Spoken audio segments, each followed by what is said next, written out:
गणेशाय नमः। ओम श्री परमात्मने नमः।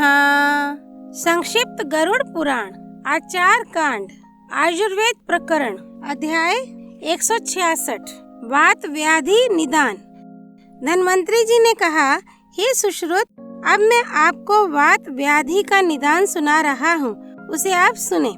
शरीर में विशेष रूप से सर्वथा अनर्थ और विघ्नों का एकमात्र कारण ना दिखाई देने वाला दुष्ट प्रकुपित पवन ही है। वह वायु ही विश्वकर्मा, विश्वात्मा, विश्वरूप, प्रजापति, सृष्टा, धाता, विभु, विष्णु, संहर्ता, मृत्यु और अंतक रूप है। इसलिए उस वायु को सम रखने के लिए विशेष रूप से प्रयत्न करना चाहिए। उस वात बाधित शरीर से संबंध कहे गए दोष विज्ञान में कर्म दो प्रकार का माना गया है। उनमें एक है प्राकृत कर्म और दूसरा है विकृत कर्म। संक्षेप में प्रतिपादित दोष भेदों का विचार करके प्रत्येक कर्म के 5-5 दोष सिद्ध किए गए हैं। इनमें विकृत कर्म दोष प्राकृत की अपेक्षा शक्तिशाली और गतिमान होता है। अब यहाँ यथा विभाग लक्षण सहित उसके निदान को कहा जा रहा है। शरीर की धातुओं को क्षीण करने वाले द्रव्य पदार्थों के उपभोग तथा आचार विचार से क्रुद्ध वायु अत्यधिक समरूप में प्रवाहमान नहीं रहता। वह रस आदि के चारों स्रोतों से प्रवाहित होकर पुनः उनमें तजनित दोषों को परिपूर्ण कर देता है। उसके बाद उन दोषपूर्ण स्रोतों से निकलकर वह संक्षुब्ध वायु उसके मुख को विधिवत आच्छादित करके रोगी के शरीर में शूल, आनहा, आंत्रकूजन, मलावरोध, स्वर भंग, दृष्टि भेद, पीठ तथा कटी प्रदेश में पीड़ादायक उपद्रवों को जन्म देता है। उसी के प्रभाव से रोगी के शरीर में अन्य ऐसे उपद्रवों का जन्म होता है जो कष्ट साधे हैं। आमाशय में वात दोष होने पर वमन, श्वास, खांसी, विषुचिका, कंठावरोध तथा नाभि के ऊपर के भाग में अनेक व्याधियों का जन्म होता है। कुपित वायु नेत्र, कान आदि इंद्रियों में विघन तथा त्वचा भाग में प्रविष्ट होकर पककर फूटने वाले फोड़े और रुक्षता का कारण बन जाती है। रक्त में वायु के प्रविष्ट होने से रोगी को अत्यंत कष्टदायक पीड़ा होती है। श्वास तथा गले में जलन और स्वर भेद का रोग होता है। आंत के मध्य प्रदूषित वायु के पहुंचने पर विष्ठम, अरुचि, कृष्णता और भ्रम के रोगों की उत्पत्ति होती है। मांस और मेदा में प्रकुपित हुआ वायु शरीर में ग्रंथि, कर्कशता, भारीपन, लाठी एवं मुष्टि प्रहार से होने वाली पीड़ा के समान पीड़ा उत्पन्न कर रोगी को अत्यधिक कष्ट देता है। अस्थियों में प्रविष्ट हुए संक्षुब्ध वायु से शक्ति तथा संधि स्थानों में रहने वाली अस्थियों के अंतर्गत तीव्र शूल उठने से रोगी को कष्ट होता है। मज्जागत कुपित वायु रोगी की अस्थियों में क्षरण एवं अनिद्रा उत्पन्न करता है, जिससे रोगी को पीड़ा होती है। शुक्रगत कुपित वायु वीर्य और गर्भ का शीघ्र पतन करता है अथवा वह विकृत हो जाता है। शिरागत वायु सिर में पीड़ा और रिक्तता का अनुभव कराता है। स्नायु स्थित क्रुद्ध वायु रोगी के शरीर में शोथ उत्पन्न कर देता है, जिसके कारण उसको अधिक कष्ट होता है।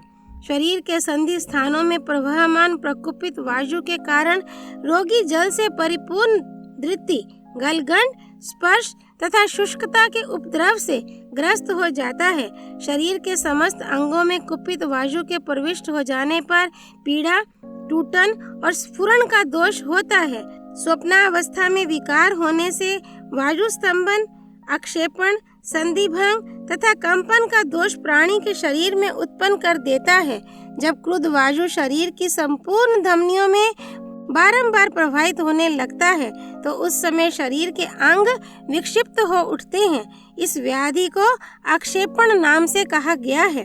जब नीचे से ताड़ित वायु कुपित होकर ऊपर चढ़ता है और फिर ऊर्ध्व भाग की ओर प्रवाहित होने लगता है, तब वह रोगी के हृदय को पीड़ित कर सिर और मस्तक की अस्थि में पीड़ा उत्पन्न कर देता है। वह चारों ओर से शरीर पर प्रहार करता है, जिससे शरीर विक्षिप्त हो उठता है। वह हन्नू और मुख की शक्ति को भी क्षीण करके रोगी को व्यथित करने का प्रयास करता है। रोगी बड़े ही कष्ट से श्वास लेता और उसका परित्याग करता है। उसके दोनों नेत्र बंद होने लगते हैं, कंठ से कबूतर के समान ध्वनि होने लगती है और रोगी ज्ञान शून्य होने लगता है। चिकित्सा क्षेत्र में इसका नाम उपतंत्रक रोग है। हृदय में स्थित दोषपूर्ण वायु के द्वारा प्रेरित वह रोग जब रोगी की वाम नासिका के छिद्र में जाकर आश्रय लेता है, तब उसके कारण रोगी बार बार स्वस्थता और बार बार अस्वस्थता का अनुभव करता है। अभिघात जन्य वात व्याधि अपतानक रोग अत्यंत दुष्चिकित्सीय है। जब कुपित वायु ग्रीवा और पार्श्व में स्थित मन्या नाम वाली दोनों शिराओं को जकड़कर और संपूर्ण धमनियों का आश्रय लेकर संपूर्ण शरीर में फैल जाती है, जिससे गर्दन तथा कक्ष की संधियां टेढ़ी पड़ जाती हैं और शरीर भीतर की ओर धनुष की तरह झुक जाता है। रोगी के नेत्र स्तंभित हो जाते हैं, वह जम्भाई लेने लगता है, दांतों को चबाने लगता है, कफ युक्त वमन करता है, दोनों पसलियों में वेदना होती है, वाणी रुक जाती है तथा हन्नू, पृष्ठ और मस्तक जकड़ जाते हैं। तब इसको अंतरायाम वात रोग कहते हैं। बहिरायाम रोग में शरीर बाहर की ओर धनुष के सदृश झुक जाता है, वक्षस्थल ऊंचा हो जाता है और सिर तथा कंधा पीछे की ओर झुक जाता है।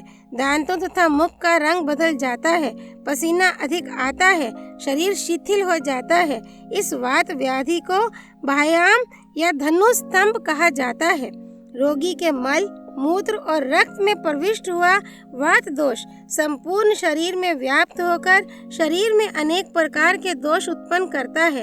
इस रोग को वर्णायाम कहते हैं।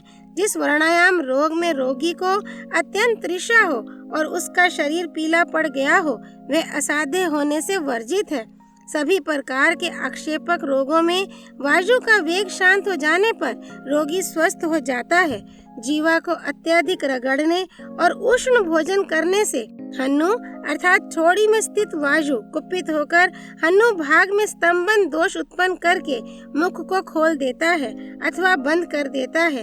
इसी को वात व्याधि में हन्नू स्तंभ व्याधि कहते हैं। इसके कारण रोगी को खाने चबाने तथा बोलने में अधिक कठिनाई होती है। कुपित वायु वाग्वाहिनी शिरा में स्थित होकर जीवा को स्तंभित कर देता है। ये जीवा स्तंभ नामक वात व्याधि का भेद माना गया है। इसके दुष्प्रभाव से रोगी के मुख में खाने पीने तथा बोलने चालने की सामर्थ्य नहीं रह जाती। सिर के द्वारा भार ढोने, अत्यंत हंसने और बोलने, उबड़ खाबड़ स्थान पर सोने तथा कठोर पदार्थों के चबाने से वायु विकार युक्त होकर शरीर में बढ़ता है और ऊर्ध्व भाग में पहुंचकर आश्रित हो जाता है।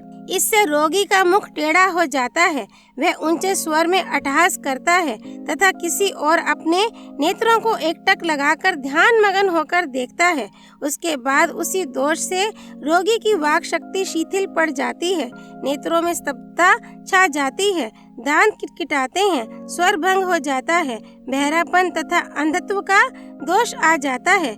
इन दोषों के अतिरिक्त गंध की अज्ञानता, स्मृति ध्वंस, भय, श्वास, थूक, पार्श्व भेद, एक नेत्र की शक्ति का ह्रास, दाढ़ के ऊर्ध्व भाग में, शरीर के आधे भाग में या नीचे के भाग में प्रबल वेदना होती है। कुछ लोग इसे अर्दित और कुछ एकांग दोष कहते हैं। जब प्रकुपित वायु रक्त का आश्रय लेकर मूर्धा में स्थित शिराओं को रुक्ष, शूलयुक्त और कृष्ण वर्ण का कर देता है, तब उसे शिरोग्रह दोष कहते हैं और ये असाध्य है। जब प्रकुपित वायु शरीर को अपने अधिकार में करके उसमें निहित शिराओं तथा स्नायु तंत्रिकाओं को अपने अधिकार में कर लेता है और उनमें अवरोध उत्पन्न करके वह रोगी के शरीर के एक पक्ष अथवा अन्य किसी विशेष भाग पर प्रहार करता है, जिससे वह भाग चेतना शून्य अथवा अकर्मण्य हो जाता है, तब उस दोष को लोग पक्षाघात कहते हैं। कुछ लोगों ने तो उसको एकांग या अर्धांग रोग और कुछ अन्य लोगों ने कक्ष व्याधि के नाम से स्वीकार किया है, परंतु संपूर्ण शरीर में प्रकुपित वायु का आश्रय होने पर सर्वांग रोध, सर्वांग पक्षाघात और जकड़न नामक रोग होता है।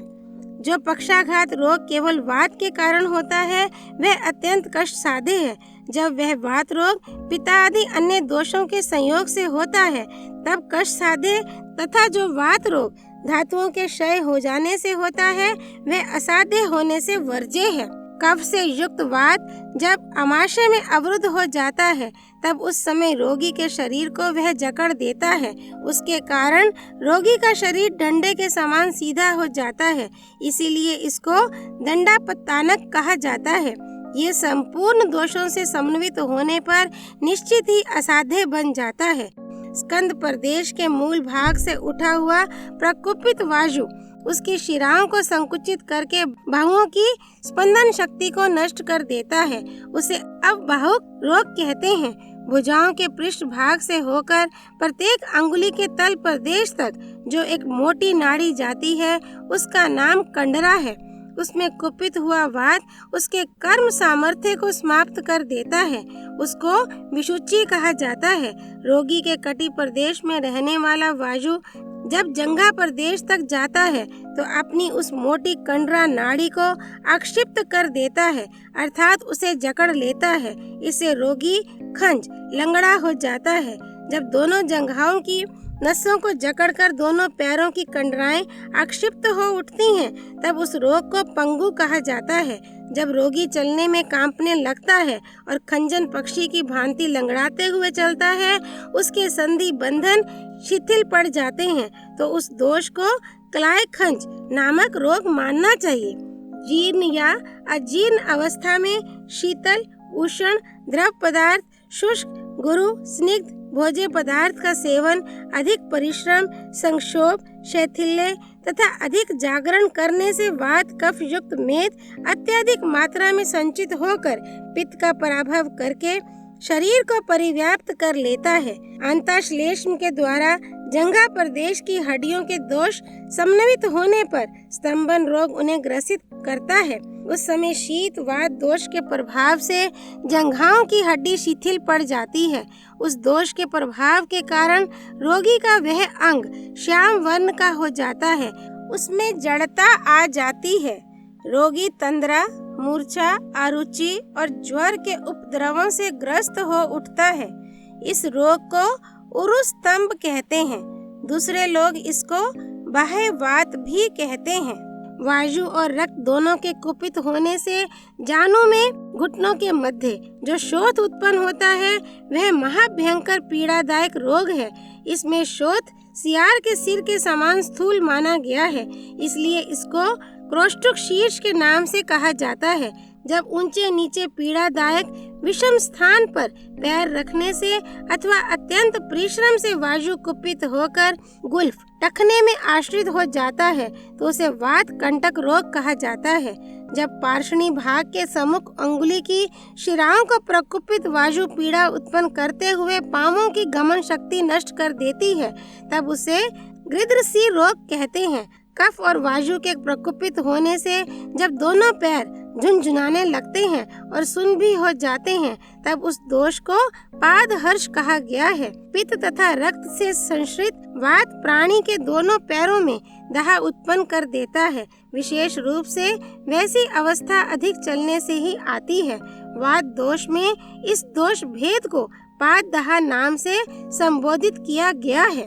अध्याय 166 संपूर्ण। तमेव माता च पिता त्वमेव, त्वमेव बन्धुश्च सखा त्वमेव, त्वमेव विद्या द्रविणं त्वमेव, त्वमेव सर्वं मम देव देव। श्री विष्णु नारायण भगवान की जय। श्री विष्णु अवतार भगवान धन्वंतरी की जय। भगवान रुद्र की जय। गरुड़ पुराण की जय। श्री हरि अर्पणमस्तु।